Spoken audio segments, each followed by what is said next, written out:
Comrade সন্তোষ দা, trade ইউনিয়নের প্রবীণ নেতৃবৃন্দগণ, এই নির্বাচনী সভায়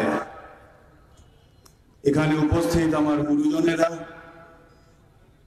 মা বোনেরা, বন্ধু এবং ভাইয়েরা, উপস্থিত সংবাদ মাধ্যমের প্রতিনিধিগণ এবং এই মাইক্রোফোনের আওয়াজ যতদূর পৌঁছচ্ছে,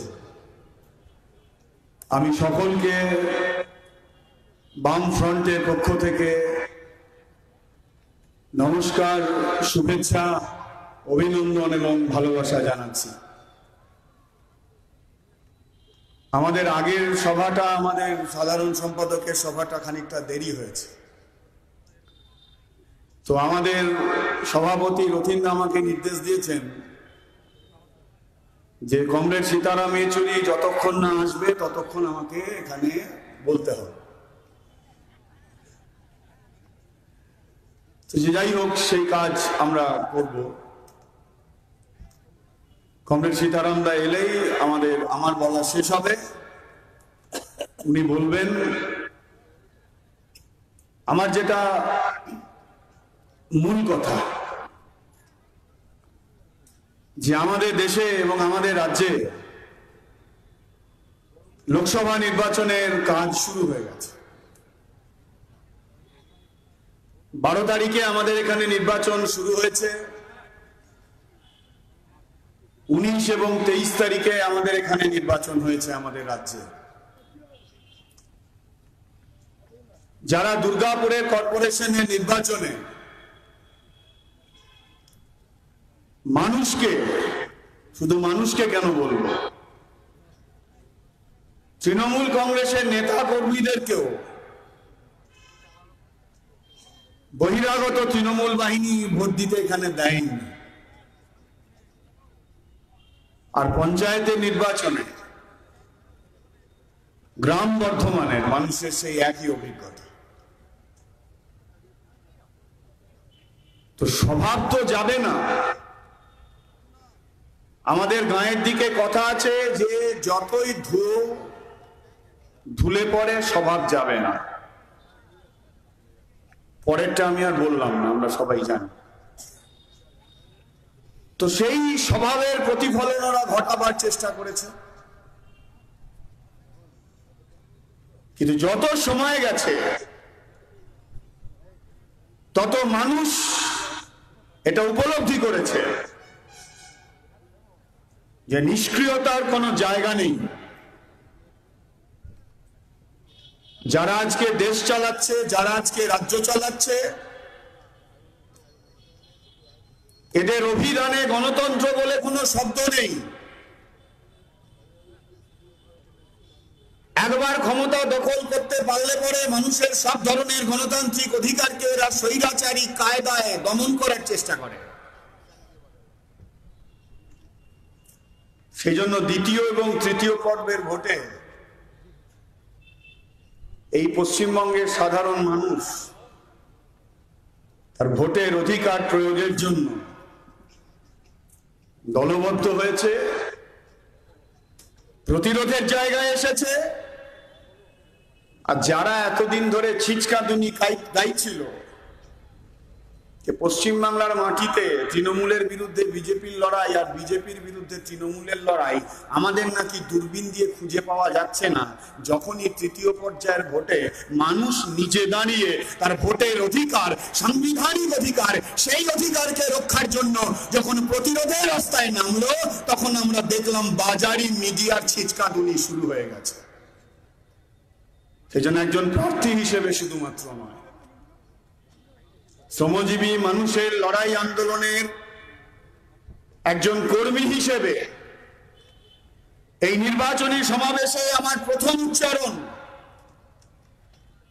যে নিজের ভোট যাতে নিজে দিতে পারেন, প্রথম কথায় দায়িত্ব তো নির্বাচন কমিশনের। কারণ এখন তামাম ভারতবর্ষের সমস্ত প্রশাসনকে নিয়ন্ত্রণ করছেন এই নির্বাচন কমিশন। সমস্ত মানুষ যাকে খুশি ভোট দেবেন, কিন্তু মানুষ তার নিজের ভোটের অধিকার প্রয়োগ করবেন। সাংবিধানিক অধিকার, গণতান্ত্রিক অধিকার। তাহলে সেই অধিকার যাতে মানুষ প্রয়োগ করতে পারে সেটা নিশ্চিত করার দায়িত্ব নির্বাচন কমিশনের। আমরা আশা করব নির্বাচন কমিশন সেই দায়িত্ব পালন করবেন। কিন্তু সঙ্গে সঙ্গে সাধারণ মানুষের কাছে, আপনাদের কাছে, আপনাদের মাধ্যমে, সংবাদ মাধ্যমের মাধ্যমে, এই সভার মাধ্যমে দুর্গাপুরের আপামর মানুষের কাছে আমাদের আবেদন, নিজেদের সাংবিধানিক এবং গণতান্ত্রিক অধিকারকে রক্ষার জন্য সকলকে জোট বেঁধে একসঙ্গে ভোট কেন্দ্রে যেতে হবে এবং মানুষের যে ভোটের অধিকার, সেই ভোটের অধিকার আপনাদেরকে প্রয়োগ করতে হবে। পৌর নির্বাচনে দুর্গাপুরের মানুষ অপমানিত হয়েছেন, পঞ্চায়েতের নির্বাচনে গ্রাম বাংলার মানুষ অপমানিত হয়েছেন, বর্ধমান পুরসভার নির্বাচনে বর্ধমান শহরের মানুষ অপমানিত হয়েছেন, গণতান্ত্রিক সাংবিধানিক অধিকার থেকে বঞ্চিত হয়েছেন। গণতন্ত্রের সংকট যখন নেমে আসে, সাংবিধানিক অধিকারের উপর আক্রমণ যখন নেমে আসে, এই ভারতবর্ষের ৭২ বছরের গণতান্ত্রিক ভারতবর্ষের ইতিহাসে বারে বারে প্রতিটি পরতে পরতে লেখা আছে যে মানুষ তার নিজের অধিকারকে ফিরে পাওয়ার জন্য, নিজের অধিকারকে রক্ষা করার জন্য লড়াইয়ের ময়দানে নেমেছেন। দুর্গাপুরের ইতিহাস অনেক ঐতিহ্যশালী ইতিহাস আছে। এই দুর্গাপুরের শ্রমজীবী মানুষ তার রুটি রুচির অধিকার রক্ষার যে লড়াই, সেই অধিকার রক্ষার লড়াইয়ে আমাদের দেশের শ্রমজীবী মানুষের ইতিহাসে দুর্গাপুরের মানুষের লড়াইয়ের কথা সোনার অক্ষরে লেখা আছে। সেই দুর্গাপুরের মানুষের কাছে আমাদের আবেদন যে মানুষের গণতান্ত্রিক অধিকার যাতে নিশ্চিত হয়, প্রত্যেকের গণতান্ত্রিক অধিকার যাতে নিশ্চিত হয়, সেটা দেখবার দায়িত্ব বামপন্থী আন্দোলনের কর্মীদের। কারণ ভারতবর্ষের ইতিহাস শুধু নয়, পৃথিবীর ইতিহাসে এটা প্রমাণিত সত্য যে সংসদীয় গণতান্ত্রিক ব্যবস্থা, সেই সংসদীয় গণতান্ত্রিক ব্যবস্থা আক্রান্ত বাঁ দিক থেকে হয় না, সংসদীয় গণতান্ত্রিক ব্যবস্থা আক্রান্ত হয় ডান দিক থেকে। আর গত লোকসভা নির্বাচনের আগে ভারতবর্ষের প্রধানমন্ত্রী পদপ্রার্থী হয়ে যিনি ভারতবর্ষের মানুষের কাছে আছে দিন সুদিনের স্বপ্ন দেখিয়ে ভারতবর্ষের এক উল্লেখযোগ্য অংশ মানুষের সমর্থন আদায় করেছিলেন, আর ৮ বছর আগে পশ্চিমবাংলার মাটিতে যিনি পরিবর্তনের আওয়াজ তুলে পশ্চিমবঙ্গের মানুষের কাছে বামপন্থীদের চাইতেও আরো অনেক উন্নত গণতন্ত্র, উন্নত জীবন ধারার স্বপ্ন দেখিয়ে মানুষের সমর্থন আদায় করেছিলেন, অভিজ্ঞতায় দেখা গেছে যে এই দুটো শক্তি মানুষের যে গণতান্ত্রিক অধিকার, সেই মানুষের গণতান্ত্রিক অধিকার যেমন কেড়েছে, তেমনি প্রতিদিন প্রতিনিয়ত ভারতবর্ষের সংসদীয় গণতন্ত্রের রীতি নীতি নিয়ম কানুন প্রত্যেককে জলাঞ্জলি দিয়েছে। গণতান্ত্রিক অধিকার যেমন বাইরে মানুষের সংকুচিত হয়েছে, তেমনি গণতান্ত্রিক অধিকার পার্লামেন্টের ভেতরে, বিধানসভার ভেতরে সেই অধিকারকে ওরা সংকুচিত করেছে। তাই জন্য আমি বললাম যে আমাদের দেশের ইতিহাসেও আছে সংসদীয় গণতন্ত্র বাঁ দিক থেকে নয়, সংসদীয় গণতন্ত্র ডান দিক থেকে আক্রান্ত হয়। আবার এটাও ভারতবর্ষের ইতিহাসে লেখা আছে যে সংসদীয় গণতন্ত্রকে যখন আক্রান্ত হতে হয়েছে ডান দিক থেকে, ভারতবর্ষের মানুষ, ভারতবর্ষের অল্প শিক্ষিত, কেউ লেখাপড়া জানে না থেকে শুরু করে একেবারে শিক্ষিত মানুষ, সকলের তার নিজের মতো করে চেতনা তৈরি হয়েছে, আর প্রত্যেকেই সংসদীয় গণতন্ত্রকে রক্ষার জন্য লড়াইয়ের মাঠে নেমেছে এবং ইতিহাস তৈরি করেছে যে সংসদীয় গণতন্ত্রকে ভেতর থেকে হোক আর বাইরে থেকে হোক যারা আক্রমণ করেছে, যারা সংকুচিত করার চেষ্টা করেছে, মানুষ যখন নির্বাচনে ভোটের লাইনে সুযোগ পেয়েছে, মানুষ তাদেরকে বিদায় করে দিয়েছে। ঠিক একইভাবে আগামী 23 তারিখের পর দিল্লিতে আর নরেন্দ্র মোদী থাকবে না। 23 তারিখের পর দিল্লিতে একটা গণতান্ত্রিক এবং ধর্মনিরপেক্ষ সরকার তৈরি হবে, আর এই দুর্গাপুরের মানুষকেও সেই গণতান্ত্রিক এবং ধর্মনিরপেক্ষ সরকার তৈরির জন্য বামপন্থীদেরকে শক্তিশালী করতে হবে। ধর্মনিরপেক্ষ এবং গণতান্ত্রিক সরকার, বামপন্থীরা যদি পার্লামেন্টের ভেতরে শক্তিশালী না হয়, কমরেড সীতারাম দাস আসবেন, উনি এই কথা বলবেন, আমি এই কথার মধ্যে যেতে আমি চাইব না। কিন্তু এটা উপলব্ধি শুধু নয়, এটা অভিজ্ঞতা ইতিহাসের, যে বামপন্থীরা যদি শক্তিশালী না হয়, তাহলে গণতান্ত্রিক এবং ধর্মনিরপেক্ষ সরকারের বুনিয়াদ তৈরি হয় না। তাই একটু আগে আমাদের সভাপতি যে কথা বলেছেন যে আমাদের পার্টি গোটা ভারতবর্ষে বামপন্থীদেরকে মিলে আমরা যতগুলো আসনে প্রতিদ্বন্দ্বিতা করছি, এই সবগুলো আসনে যদি আমরা জিতি তাহলেও আমরা দিল্লিতে সরকার তৈরি করতে পারবো না। তাহলে মানুষ আমাদের ভোট দেবেন কেন? মানুষ আমাদের এই জন্য ভোট দেবেন, তৃণমূল হোক বিজেপি হোক, এই কোন শক্তি সাধারণ মানুষের রুটি রুচির কথা বলছে না। আজকে পশ্চিম বাংলার মাটিতে কর্পোরেট মিডিয়া মানুষের সামনে তুলে ধরার চেষ্টা করছে যে তৃণমূলের বিকল্প বিজেপি আর বিজেপির বিকল্প তৃণমূল। আসলে তৃণমূলের বিকল্প বিজেপি নয়, বিজেপির বিকল্প তৃণমূল নয়। তৃণমূল আর বিজেপি পরস্পরের পরিপূরক, পরস্পরকে সাহায্য করছে। বাংলার মাটিতে বিজেপিকে হাত ধরে ডেকে এনেছিল তৃণমূল। আমার হাত ধরে তুমি নিয়ে চলো সখা, আমি যে পথ চিনি না, সেই পুরনো বাংলা গান। আমার জন্মের আগে যে গানের জন্ম হয়েছে পশ্চিম বাংলার মাটিতে 98 সালে এই তৃণমূল কংগ্রেস বিজেপিকে হাত ধরে ডেকে এনেছে। আর 11 সালের পরে পশ্চিম বাংলার মাটিতে প্রতিদিন প্রতিনিয়ত তৃণমূল কংগ্রেসের সরকারের কার্যকলাপ আর তৃণমূল কংগ্রেস নামক রাজনৈতিক দল, আমি জানি না ভবিষ্যতে যারা লেখাপড়া করাবেন তৃণমূল কংগ্রেসকে কোন রাজনৈতিক দলের পর্যায়ে ফেলবেন কিনা। তো যাই হোক, রেজিস্ট্রেশন আছে, ভোটে লড়ে, তাই আমি রাজনীতির দলের কথা বলছি। এদের সরকার এবং এদের প্রতিটি কাজ এই 8টা বছর ধরে পশ্চিমবঙ্গে একটু একটু করে আরএসএস এবং বিজেপির মাটি তৈরি করে দিয়েছে। সেই জন্য তৃণমূলের পরিপূরক বিজেপি নয়, আর বিজেপির তৃণমূলের বিকল্প বিজেপি নয়, আর বিজেপির বিকল্প তৃণমূল নয়। এরা পরস্পর পরস্পরকে সাহায্য করছে। আজকে প্রতিদিন প্রতিনিয়ত তৃণমূলটা ক্ষয়িষ্ণু শক্তি হচ্ছে, বিজেপির ঘরে চাপতে চাইছে। আমাদের অভিজ্ঞতা কি? পাড়ায় পাড়ায় কালকে যারা তৃণমূল করতো আজকে তারা বিজেপি করছে, সেই থেকে শুরু করে একেবারে মাথা পর্যন্ত। কদিন আগে এই ভদ্রলোক তৃণমূল কংগ্রেসের সেকেন্ড ইন কমান্ডার ছিলেন। সারদা রোজভ্যালিতে যার নাম উঠেছে, সারদা রোজভ্যালি দিয়ে শেষ হয়নি, নারদা কাণ্ডেও যা শেষ হয়েছে। আদবানি সাহেব এথিক্স কমিটির চেয়ারম্যান ছিলেন, 1টা বছর ধরে এথিক্স কমিটির কোনো মিটিং হয়নি। আমরা শুনেছিলাম বিজেপির নেতারা বাংলায় এসে বক্তৃতা করতেন, তার নামে ভাগ ভাগ বলতেন, ভাগ ভাগ ভাগ। আর আজকে তৃণমূল থেকে তাকে ভাগিয়ে এনে গঙ্গায় চুবিয়ে মাথায় ফুল বেলপাতা দিয়ে তিনি একবারে ধোয়া তুলসী পাতা হয়ে গেছে। এখন বিজেপির সেকেন্ড ইন কমান্ডার হয়েছেন এই পশ্চিম বাংলার মাটিতে। এরা বিকল্প। আজকে লড়াইটা কি তৃণমূল আর বিজেপি? কিসের লড়াই? এ ওর নামে গালাগালি করছে, সে তার নামে গালাগালি করছে। এ বলছে মন্দির হি বানায়েঙ্গে, ও বলছে আমি হনুমানের মন্দির তৈরি করব, এ বলছে আমি রামের মন্দির তৈরি করব। আর এই ভারতবর্ষে, যে ভারতবর্ষের মানুষের জীবন ধারার মধ্যে ধর্ম মিশে আছে, তুমি কি মন্দির তৈরি করবে? তুমি কি তৈরি করবে ধর্মস্থান? মানুষ তো ধর্মস্থান তৈরি করেছে। এই ভারতবর্ষে বহু ধর্মস্থান তৈরি হয়েছে, আগামী দিনেও বহু ধর্মস্থান তৈরি হবে। সেটা তো মানুষের নিজের বিষয়। রাজনীতির কারবারিদের সঙ্গে ধর্মস্থানের কি সম্পর্ক? বিজেপির সঙ্গে আর তৃণমূল কংগ্রেসের সঙ্গে ধর্মস্থান, মন্দির মসজিদ তৈরি করার সম্পর্ক কোথায়? কোথাও তো সম্পর্ক নেই। এরা কেউ বলছে যে কৃষকের ফসলের দাম নেই কেন? এরা কেউ বলছে যে দুর্গাপুরের শিল্পাঞ্চল আজকে সংকটের মধ্যে কেন? এরা কেউ বলছে যে গত ভোটের সময় আমি 2 কোটি বেকারের কাজের কথা বলেছিলাম, আমি 2 লক্ষ বেকারের কাজের কথা বলেছিলাম। 8টা বছর পেরিয়ে গেছে, 5টা বছর পেরিয়ে গেছে, নতুন কাজ তো দূরের কথা, ভারতবর্ষের যারা বেকার যুবক তাদের সংখ্যা বেড়ে গেছে। এরা কেউ বলছে যে বেকার যুবকের কাজের প্রশ্ন?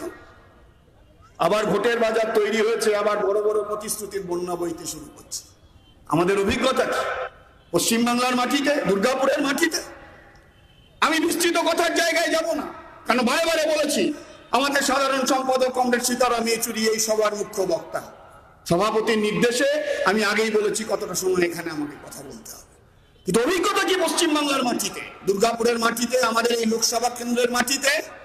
বর্ধমান দুর্গাপুর লোকসভা কেন্দ্র, যে লোকসভা কেন্দ্র বৈচিত্র্যের লোকসভা কেন্দ্র, যার পশ্চিম দিক উন্নত শিল্পাঞ্চল। ছোটবেলার বইতে আমরা পড়তাম ভারতবর্ষের রুর এই দুর্গাপুর আসানসোল শিল্পাঞ্চল, যার পূর্ব দিক বৈচিত্র্যময় উন্নত কৃষির জেলা। সেই বর্ধমান দুর্গাপুর লোকসভা কেন্দ্রের আজকে বাস্তব চিত্রটা কি? যে বর্ধমানকে বলা হতো একসময় বাংলার শস্য গোলা, যে পশ্চিম বাংলা, জ্যোতি বসু যেদিন রাজ্যের মুখ্যমন্ত্রী হয়েছিলেন সেদিন এই পশ্চিম বাংলা ছিল আকালের রাজ্য। আকাল, গরিব বাড়িতে গ্রামের দিকে ভাদ্র মাসে যখন কাজ থাকতো না, তালের মারি খেয়ে মানুষকে, গরিব মানুষকে দিন কাটাতে হতো। আর বামফ্রন্টের সবচাইতে বড় সাফল্য 34 বছরে যে বাংলা মাসের ক্যালেন্ডার থেকে সুখা ভাদ্র মাসকে বাদ দিয়ে সেই জায়গায় নতুন একটা পৌষ মাস ঢুকিয়ে দিতে পেরেছিলাম আমরা। 11 সালে যেদিন আমাদের সরকার চলে গেল, মানুষ মনে করলেন আর বামপন্থীদের সরকার চালানোর দায়িত্ব দেওয়ার দরকার নেই। সেদিন আমাদের এই বাংলা গোটা ভারতবর্ষে ধান চাল উৎপাদনে আমরা ফার্স্ট হয়েছিলাম। আমরা জানতাম সংসদীয় গণতন্ত্রের এটাই রীতি যে যতদিন মানুষ সমর্থন দেবেন ততদিন সরকার চালানোর দায়িত্ব থাকবে, পঞ্চায়েত পুরসভা চালানোর দায়িত্ব থাকবে। আর মানুষ যেদিন সমর্থন দেবেন না সেদিন সে দায়িত্ব চলে যাবে।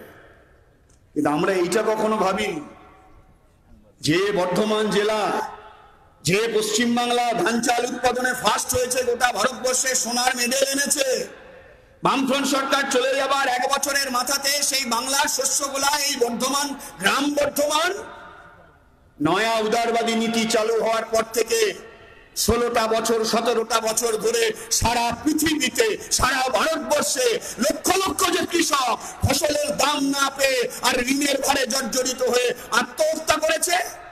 আমরা কখনো ভাবিনি যে আমাদের এই বাংলা ধান চাল উৎপাদনে ফার্স্ট হয়ে সোনার মেডেল এনেছে দিল্লি থেকে সারা ভারতবর্ষে। বামপন্থীদের সরকার চলে যাবার 1 বছরের মাথাতে সেই বাংলাতে কৃষক, ক্ষেতমজুর আর বর্গাদারকে ফসলের দাম না পেয়ে ঋণের ভারে জর্জরিত হয়ে ভারতবর্ষের অন্য রাজ্যের কৃষকদের আত্মহত্যার কালো তালিকার সঙ্গে নিজেদের নামটাকে যুক্ত করতে হবে। জবাব দিতে হবে না তৃণমূল কংগ্রেসকে? 8 বছর তোমরা সরকার চালিয়েছো। জবাব দিতে হবে না বিজেপিকে? 5টা বছর তোমরা সরকার চালিয়েছো। তোমরাই তো প্রতিশ্রুতি দিয়েছিলে যে আমি যদি সরকার তৈরি করতে পারি, স্বামীনাথন কমিশনের সুপারিশ লাগু করে ভারতবর্ষের কৃষকদের উৎপাদন খরচের 1.5 গুণ আমি ন্যূনতম সহায়ক মূল্য দিয়ে আমি কৃষকের পাশে দাঁড়াবো। আজকে অভিজ্ঞতা কি? বাংলার কৃষক, ক্ষেতমজুর, বর্গাদার আজকে ভয়ঙ্কর বিপদের মধ্যে আছে। আর আজকে এই পশ্চিমবঙ্গে সেই আক্রান্ত কৃষক, ক্ষেতমজুর, বর্গাদারের পাশে একমাত্র লড়াই করছে, সেটা হলো লাল ঝান্ডা। আর আমাদের এই দুর্গাপুর, একটু আগে বলেছেন আমাদের সভাপতি, 11 সালে ভোটে আমরা হেরেছি এ রাজ্যে, 14 সালে লোকসভা নির্বাচনে এই ক্ষেত্রে আমরা হেরেছি। কিন্তু দুর্গাপুরের কারখানাকে বাঁচানোর লড়াই, অ্যালয় স্টিল প্ল্যান্টকে বাঁচানোর লড়াই, দুর্গাপুর ইস্পাত কারখানার সম্প্রসারণের লড়াই, ডিপিএল কে বাঁচানোর লড়াই, বন্ধগুপ্ত কারখানাকে নতুন করে খোলার লড়াই, কয়লা খাদানকে বাঁচানোর লড়াই, ডিসিসি কে বাঁচানোর লড়াই, দুর্গাপুরের এক্সকে বাঁচানোর লড়াই, আমার এই অঞ্চলের অসংখ্য ছোট মানের কারখানা, সেটা আছে সম্পদের মধ্যে, তাকে বাঁচানোর যে লড়াই, সেই লড়াই কেউ করে লাল ঝান্ডার নেতৃত্বে ঐক্যবদ্ধ শ্রমিক আন্দোলনের মধ্য দিয়ে সেই লড়াই ঐক্যবদ্ধ শ্রমিক আন্দোলনের মধ্য দিয়ে ছিল তৃণমূল কংগ্রেস, ছিল ভারতীয় জনতা পার্টি। দুর্গাপুরের অ্যালয় স্টিল প্ল্যান্ট কেন্দ্র করে দেওয়ার ষড়যন্ত্র যখন হয়েছে, সেই লড়াই ছিল না এই রাজনৈতিক দলগুলি। জ্যোতি বসু যখন রাজ্যের মুখ্যমন্ত্রী ছিলেন, বুদ্ধদা যখন রাজ্যের মুখ্যমন্ত্রী ছিলেন, পশ্চিম বাংলা থেকে যখন বামপন্থীদের এমপির সংখ্যা বেশি ছিল, এমপিরা বারে বারে দিল্লিতে দরবার করেছে, পার্লামেন্টে বলেছে, রাজ্যের বিধায়কদের দল বারে বারে দিল্লিতে গেছে, মুখ্যমন্ত্রী জ্যোতি বসু আর বুদ্ধদেব ভট্টাচার্য বারে বারে কেন্দ্রীয় সরকারের কাছে আবেদন করেছে। এই যেমন আমাদের দুর্গাপুরের এমএলএ সন্তোষ দা বারে বারে দুর্গাপুরকে বাঁচানোর জন্য, দুর্গাপুরের মানুষের সমস্যা সমাধান করার জন্য অক্লান্ত ভাবে প্রতিদিন বিধানসভা আর রাজ্যের মুখ্যমন্ত্রী আর মন্ত্রীদের কাছে বারে বারে চিঠি লিখে যাচ্ছে। সেই একই কাজ করেছিলাম এই পশ্চিমবঙ্গে যখন আমাদের সরকার ছিল। আজকে দিল্লি থেকে এসে ভারতীয় জনতা পার্টির প্রার্থী নির্বাচনে প্রথম দিন থেকে সাংবাদিকরা একটা প্রশ্নে আমাকে বড় বিব্রত করেছে। বিব্রত আমি নিজের জন্য হইনি, বিব্রত হয়েছি আমার আমার আমার আমার আমার আমাদের রুচির জন্য। প্রথম দিনই সাংবাদিকরা জিজ্ঞেস করলেন যে আচ্ছা, দুর্গাপুরের বর্তমান যিনি এমপি, বর্তমান দুর্গাপুরে, তার কাজকর্ম সম্পর্কে আপনি কি বলবেন?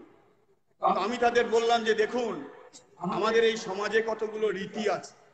খবরের কাগজে দেখেছি বর্ধমান দুর্গাপুরের যিনি সিটিং এমপি, সম্ভবত তার বয়স 73-74 বছর হবে সম্ভব।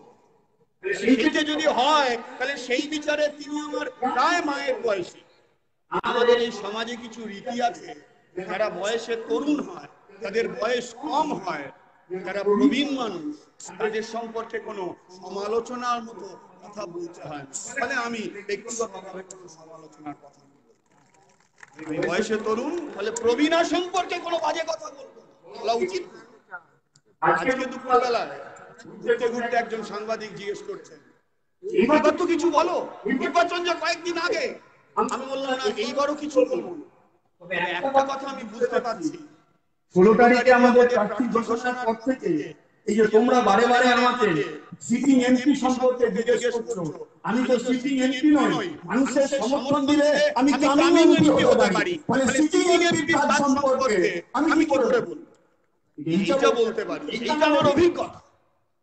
কি গ্রাম বর্ধমান, কি বর্ধমান শহর, কি দুর্গাপুর। দুর্গাপুরের কারখানা বাঁচানোর লড়াই, শ্রমজীবী মানুষের জীবনে যখন যন্ত্রণা নেমে এসেছে, সেই যন্ত্রণার কথা পার্লামেন্টে বলেছেন বলে অন্ততপক্ষে মানুষের অভিজ্ঞতা নেই সিটিং এমপি সম্পর্কে।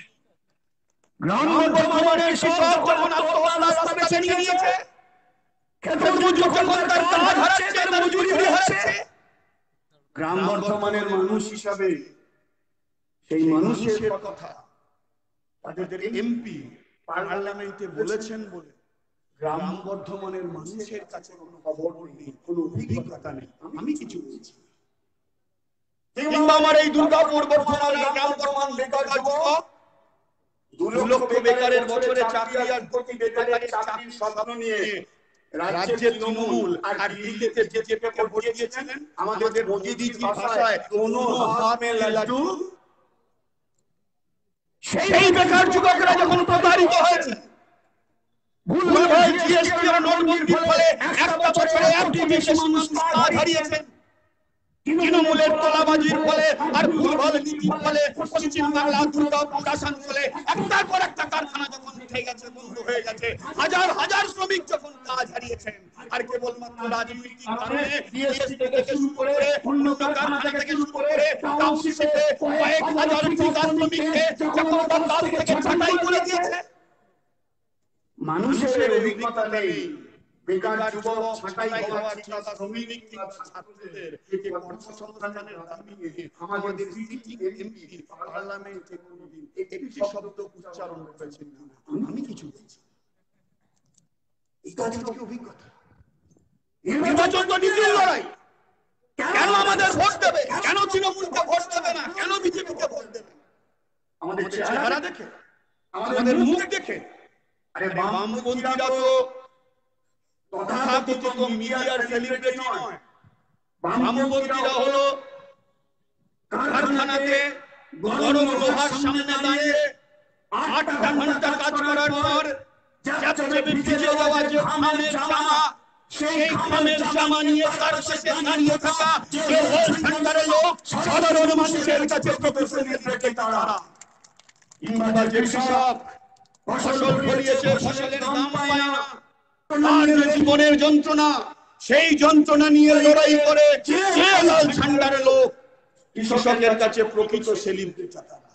কিংবা যে বেকার যুবক মাইকেল কলেজ থেকে পাস করেছে, গভর্নমেন্ট কলেজ থেকে পাস করেছে, অসংখ্য ইঞ্জিনিয়ারিং কলেজ থেকে পাস করেছে, বর্তমানের দিকে কলেজগুলোকে পাস করেছে, অথচ তাদের কোনো ক্যাম্পাসিং হয় না, কারণ কলকারখানা এখানে তৈরি হচ্ছে না, তাদের কোনো কাজের জায়গা নেই।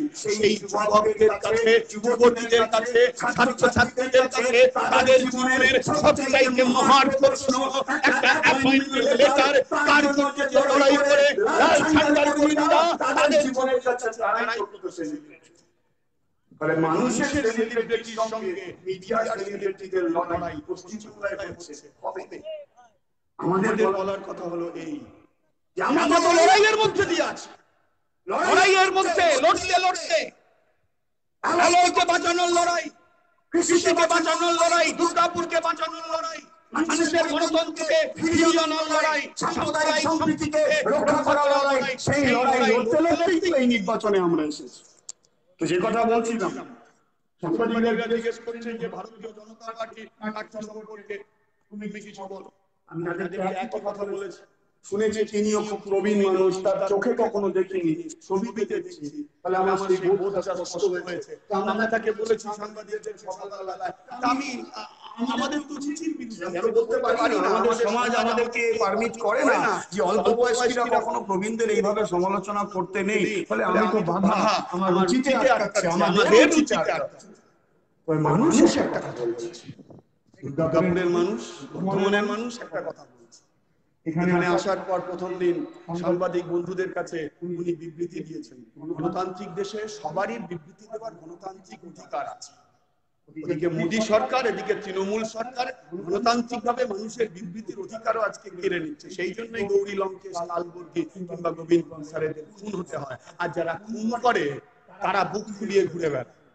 সেই জন্য ফলে গণতান্ত্রিক দেশে গণতান্ত্রিক বিবৃতি দেওয়ার অধিকার আছে। বিবৃতি দিয়েছেন কি না, অ্যালয় স্টিল প্ল্যান্টকে বাঁচানোর জন্য উনি নাকি খুব চিন্তিত, উনি পুঁজি বিনিয়োগ করবেন, কারখানাকে উনি বাঁচিয়ে তোলার চেষ্টা করবেন।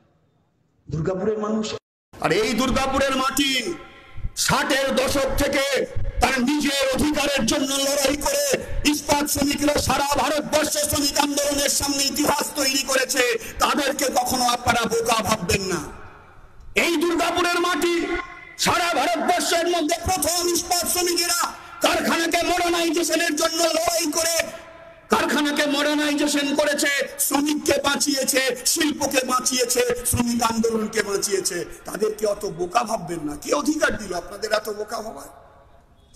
মোদী বাবুর যে মিনিস্ট্রি নীতিগত সিদ্ধান্ত নিয়েছেন, লড়াই করে তাকে আটকে রাখা গেছে যে অ্যালয় স্টিল প্ল্যান্টকে ডিসইনভেস্টমেন্ট করে দেবেন, সেই মন্ত্রিসভা আলো করে ছিলেন না আজকে বর্ধমান দুর্গাপুরের ভারতীয় জনতা পার্টির প্রবীণ প্রার্থী ছিলেন। তো মানুষ ভুলে গেছে।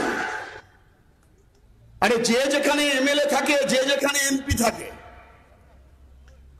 5টা বছর সে জনগণের পাশে ছিল কিনা, 5টা বছর আগে জনগণকে সে যে কথা দিয়েছে সে কথা সে রাখার চেষ্টা করছে কিনা, তার তো পরীক্ষা। পরের ভোটে দার্জিলিং কেন্দ্রের সিটিং এমপি, তার তো পরীক্ষা দেওয়া উচিত ছিল দার্জিলিং লোকসভা কেন্দ্রে। তাহলে দার্জিলিং লোকসভা কেন্দ্রে পরীক্ষা না দিয়ে, মেনস্ট্রিম পরীক্ষায় না থেকে হঠাৎ এই বর্ধমান দুর্গাপুরে উড়ে এসে প্রাইভেটে পরীক্ষা দেওয়ার কি প্রয়োজন পড়ল? মানুষ অবশ্য একটা কথা বলছে, আমি কিছু বলছি, কারণ তিনি প্রবীণ, আমি নবীন। তাহলে নবীনের ধৈর্য দেখাতে হয়, প্রবীণ সম্পর্কে ব্যক্তিগতভাবে কিছু বলতে হয়।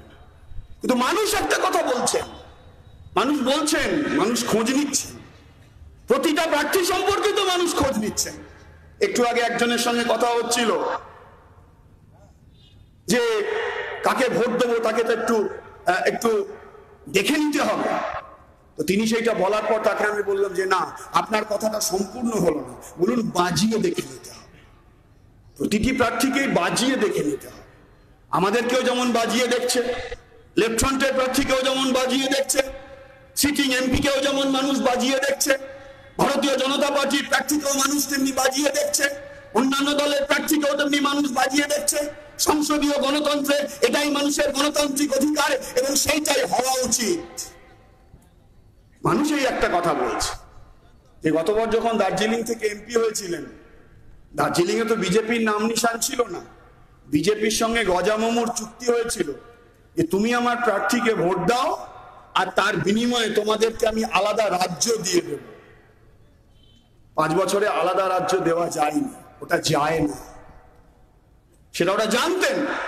পাহাড়ের মানুষ, সরল বিশ্বাসী মানুষ, তারা বুঝেছিলেন, ভেবেছিলেন প্রচার এত হচ্ছে, अच्छे दिन आने वाला है, मोदी बाबू प्रधानमंत्री बनने जा रहा है, तो बहुत कुछ मिलेगा आवाम को।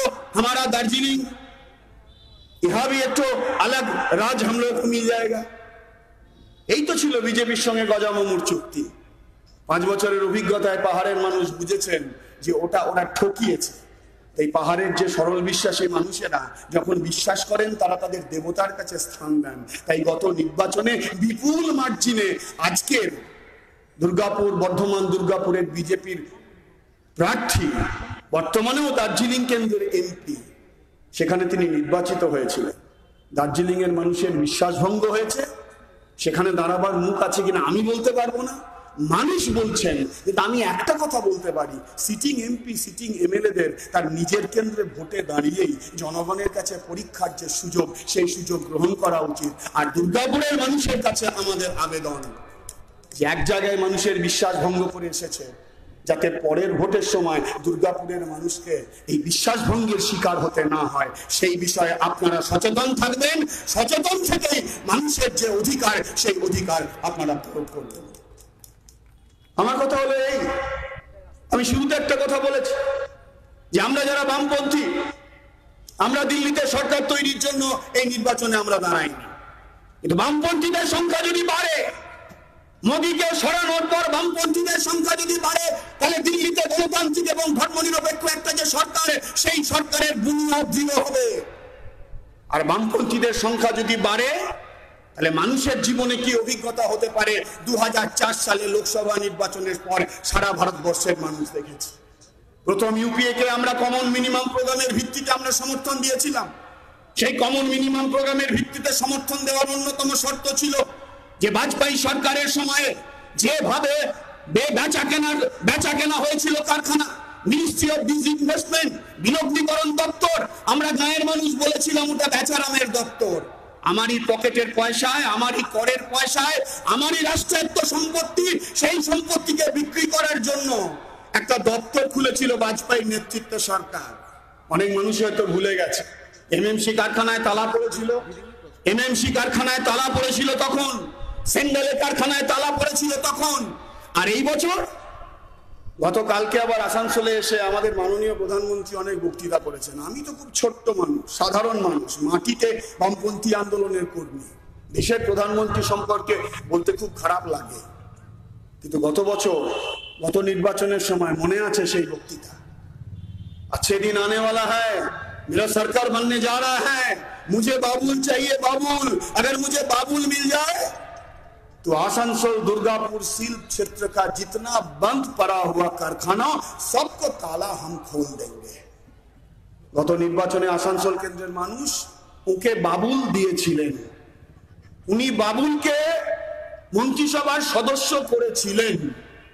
জনগণের কাছে দেওয়া প্রতিশ্রুতি উনি রেখেছেন, কিন্তু প্রতিশ্রুতিতে একটু উল্টো করে বন্ধ কলকারখানা খোলেনি, এমএমসি খোলেনি, এইচএফসি খোলেনি, উল্টি ইস্কো খোলেনি, রানীগঞ্জ বাম্পস খোলেনি, বন্ধ পড়ে থাকা কারখানাগুলো খোলেনি। তার পরিবর্তে পশ্চিমবঙ্গের হিন্দুস্তান কেবলস কারখানা, সেই কারখানা বন্ধ করে দিয়েছেন। বার্নপুরের বাঁশবাগান কারখানা বন্ধ করে দিয়েছেন। এটাই তো মানুষের অভিজ্ঞতা। একটা কথা নেই, বেমালুম ভুলে গেলেন 5 বছর আগে মুঝে বাবুল চাইয়ে বাবুল, নাটকীয় ভঙ্গিতে বক্তৃতা। মানুষ ওকে বাবুল দিয়েছে, বাবুল গামের মতো ফুলিয়েছেন, ফেটে গেছে আসানসোল দুর্গাপুর শিল্পাঞ্চলের মানুষের সমস্ত স্বপ্ন, আশা, আকাঙ্ক্ষা শেষ হয়ে গেছে।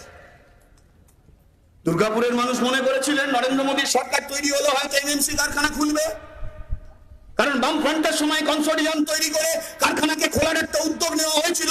11 সালে সরকার পরিবর্তনের পরে মানুষ মনে করেছিলেন তৃণমূল কংগ্রেস সরকার কিছু করবে, মানুষ দেখেছিলেন কিছু করেনি। তারা ভেবেছিলেন মোদী সরকার তৈরি করতে পারলে अच्छे दिन आएगी, এমএমসি কারখানা কা তালা খুল যায়, এইচএফসি কারখানা খুলে যাবে।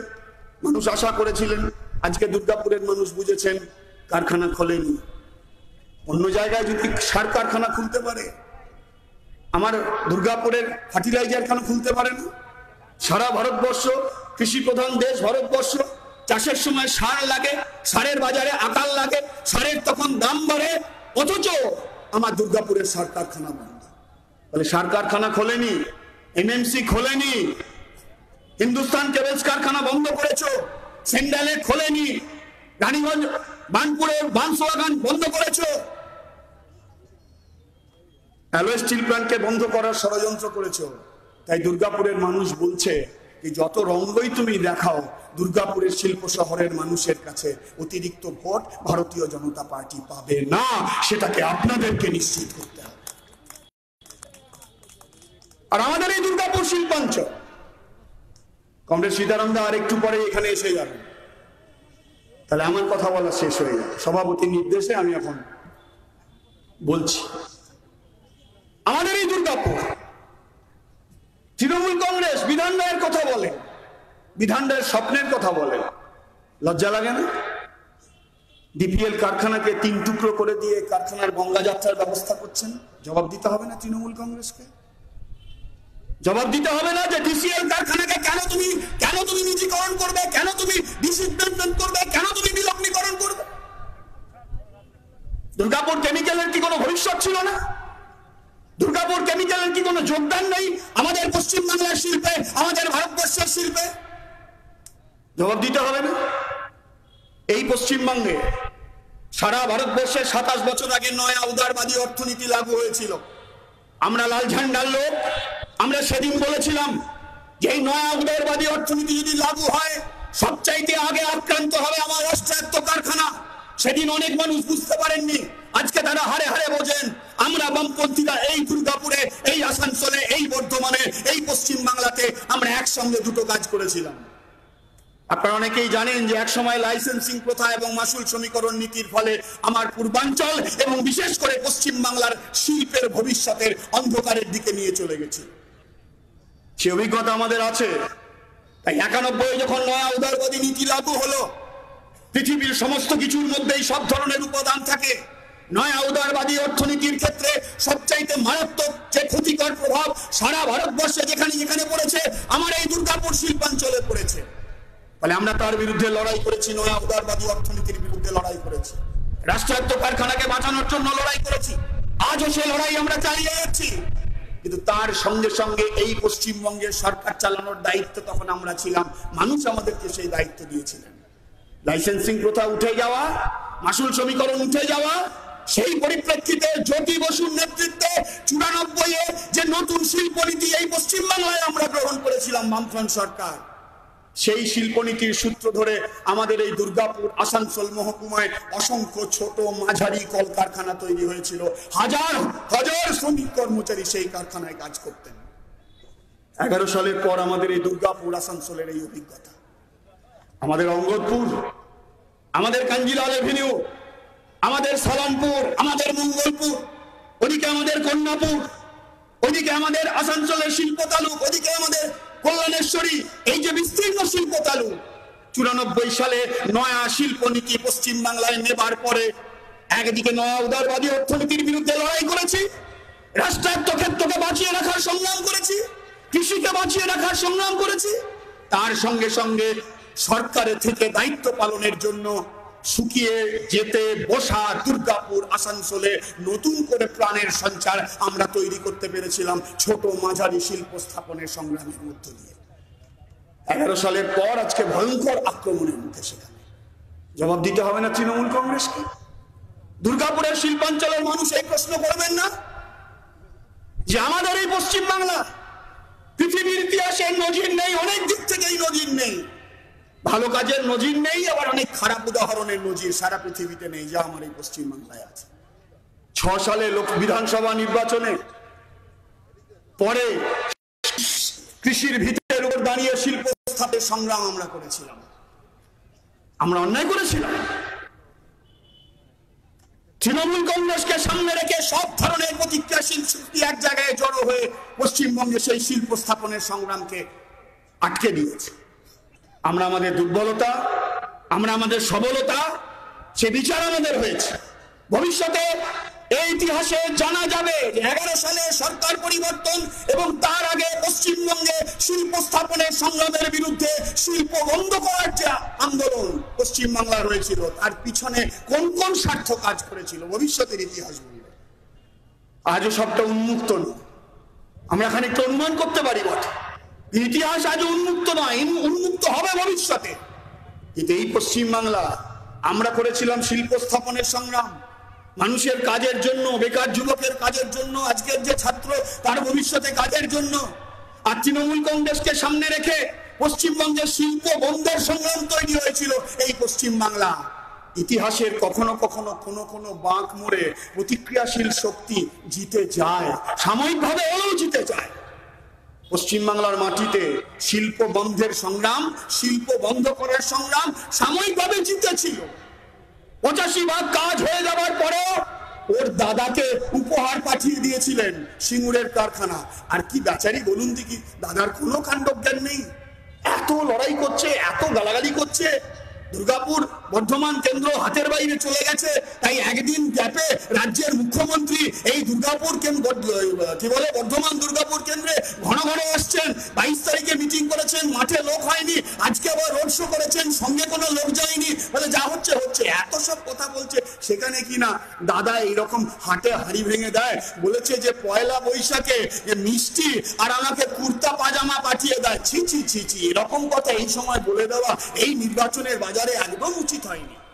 তো সানন্দায় পাঠিয়েছিলেন, সিঙ্গুরের কারখানা পাঠিয়েছিলেন, ওখানে উপহার দিয়েছিলেন, জবাব দিতে হবে না?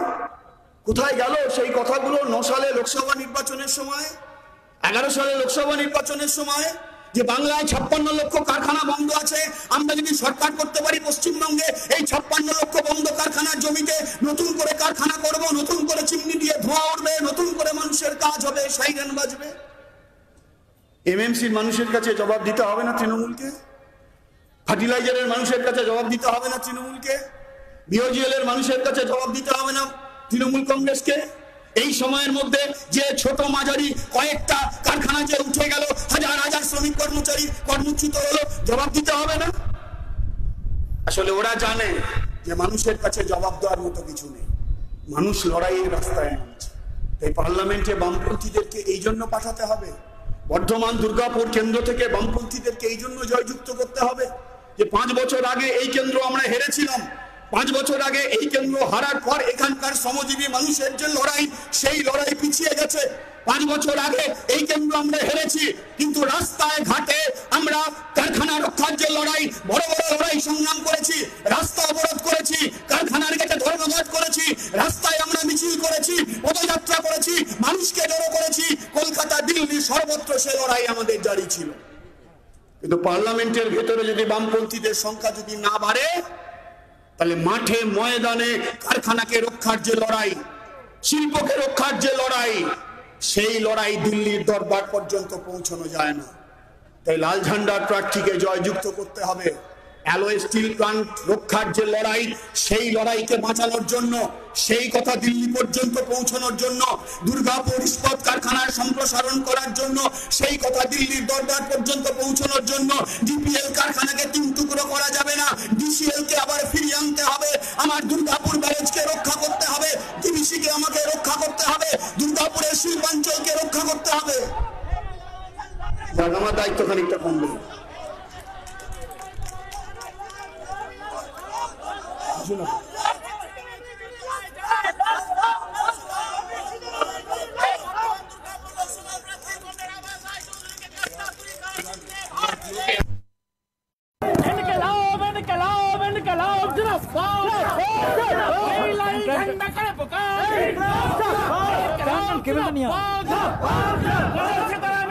तुम्हें जानाई लाल लाल लाल सलाम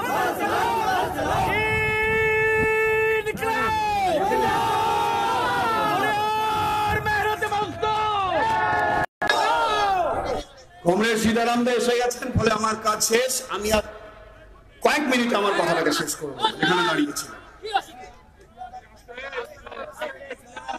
তাই দিল্লিতে গণতান্ত্রিক ধর্মনিরপেক্ষ সরকারকে যদি ঠিক রাস্তায় রাখতে হয়, মানুষের স্বার্থের কথা যদি দিল্লির দরবারে পৌঁছতে হয়, বামপন্থীদের সংখ্যা বাড়াতে হবে।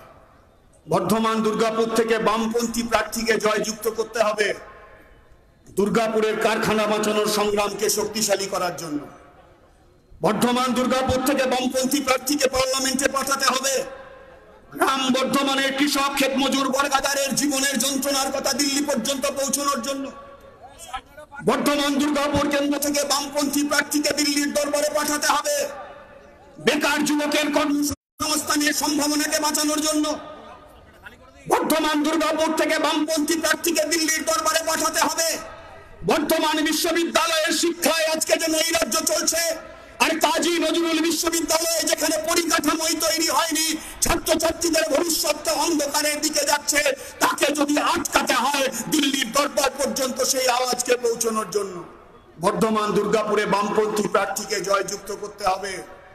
দুর্গাপুর কর্পোরেশনের নির্বাচনে মানুষ যেভাবে লাঞ্ছিত বঞ্চিত হয়েছেন, পঞ্চায়েতের নির্বাচনে মানুষ যেভাবে লাঞ্ছিত বঞ্চিত হয়েছেন, বর্ধমানের মিউনিসিপ্যালিটি নির্বাচনে মানুষ যেভাবে লাঞ্ছিত বঞ্চিত হয়েছেন, মানুষের গণতান্ত্রিক এবং সাংবিধানিক অধিকার যেভাবে লুট করা হয়েছে, তাকে আটকাতে হবে, মানুষের অধিকারকে ফিরিয়ে আনতে হবে। বর্ধমান দুর্গাপুর লোকসভা কেন্দ্রে বামপন্থীদেরকে জয়যুক্ত করতে হবে। যে এই কটা বছরে ভাত দেওয়ার কেউ নেই, কিলমারের গোসাই, কাজ নেই, চাকরি নেই, কারখানা নেই, কৃষকের পাশে নেই, কিন্তু মানুষের মধ্যে জাতের নামে ধর্মের নামে বিভাজন তৈরি করে শ্রমজীবী মানুষের ঐক্যকে ভাঙার চেষ্টা হচ্ছে। ফলে তার বিরুদ্ধে দাঁড়াতে হবে। আমার শেষ কথা কমরেড এই যে পশ্চিমবাংলার মাটিতে যখন এই কাজ আমরা শুরু করেছিলাম, এবারে নির্বাচনী সংগ্রাম যখন আমরা শুরু করেছিলাম, তখন কেউ আমাদেরকে পাত্তা দেয়নি। অনেকে ভেবেছিলেন যে বামপন্থীদের নাকি খুঁজে পাওয়া যাচ্ছে না, কারণ আমরা তো মিডিয়াতে নেই। মিডিয়াতে আমরা থাকবো কি করে?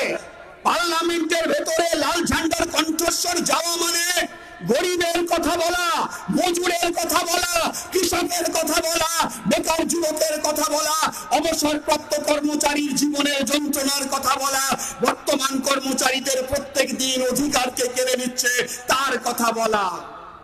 সেই জন্য বামপন্থীদেরকে ওরা আড়াল করতে চাইছে।